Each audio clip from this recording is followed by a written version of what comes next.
Thank you. And we'll stay on the subject now, because joining us now is Meg Russell, who is Professor of British and Comparative Politics and Director of the Constitution Unit. I don't know whether you heard, Meg, what Philip Davis was saying, but he says it's all sort of sunshine and light and everything's going to be fine.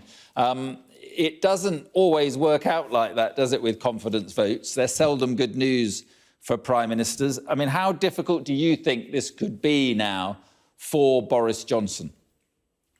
I think this looks pretty difficult, and I think that most objective commentators are now saying that this looks pretty difficult for him. We've all heard the sort of rundown of the confidence votes in the past. Theresa May, John Major, Margaret Thatcher. The most pertinent one probably in these circumstances is Theresa May, because obviously it was only a few years ago, just over 3 years ago, very much the same set of people involved in that vote. She managed to win 63% of the parliamentary party in a no confidence vote, which meant that she survived. But actually, immediately afterwards, there were people saying that that was not adequate support and she ought to go. And some of those people are now serving as ministers in Boris Johnson's cabinet, which is kind of awkward because he only won 59%. And so there's a degree to which this is the same argument that was going on 3 years ago, continued amongst the same people, but it's the opposite side who are in charge. And, you know, the nature of parliamentary democracy in the UK is that you need to maintain the confidence of the House of Commons, in which there are 650 MPs, and Boris Johnson won support from 211 of them last night, which is a pretty rocky basis on which to govern. That's the difficulty, I think. Could he, sorry to interrupt you, but could he buck the trend in the sense that, for instance, Theresa May, it was a very clear issue of policy, whereas with Boris Johnson, it's more a kind of, you know, a personality thing, isn't it? I think with Boris Johnson, it's actually a multitude of things, which I don't know whether that's better or worse than one big thing, really. I mean, you know, we just heard Philip Davis talking about, you know, there are people amongst the rebels. They're not really a cohesive ideological group of people. Some of them are upset because they think that, you know, taxes are too high. They don't like certain aspects of Boris Johnson's policy, which could be seen as quite centrist.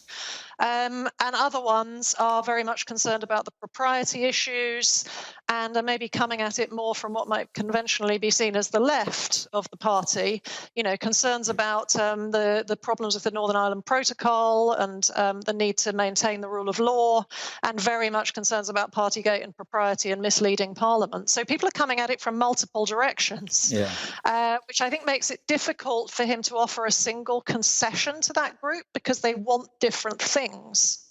But the central point, I think, is, on the one hand, propriety, and on the other hand, what the public are looking at here. You know, Boris Johnson won the support of Conservative MPs in the first place because he was seen as an election winner.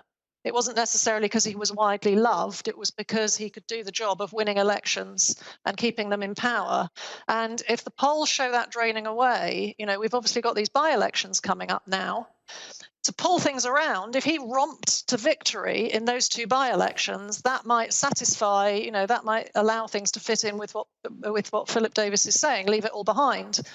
If he does very badly in those by-elections, which is what the polls seem to be suggesting, I think this topic is going to be back if it ever goes away between now and, you know, 2.5 weeks' time when they happen. Right. I mean, so that's a trigger point, the by-elections. The other trigger point is this investigation into whether he misled Parliament. But they all require, don't they, resignation? I mean, and am I right in saying he can't be forced to resign? If he's really stubborn about it, he can't be forced to resign, can he? Well, perhaps not, but there is the potential to rerun a confidence vote.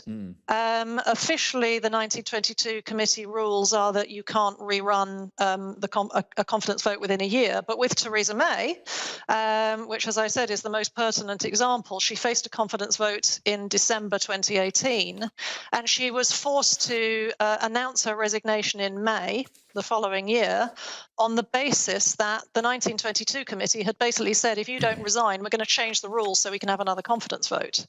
So that's that's happened once, and it wasn't very long ago. So I don't see any reason why that shouldn't happen again. So that's one risk. It seems a bit unlikely with the by-elections, which are so soon after this vote. But if we go into the Privileges Committee inquiry, or other things might happen in between, who knows, more revelations about different parties or something. But the Privileges Committee is looking at whether Boris Johnson misled the House of Commons.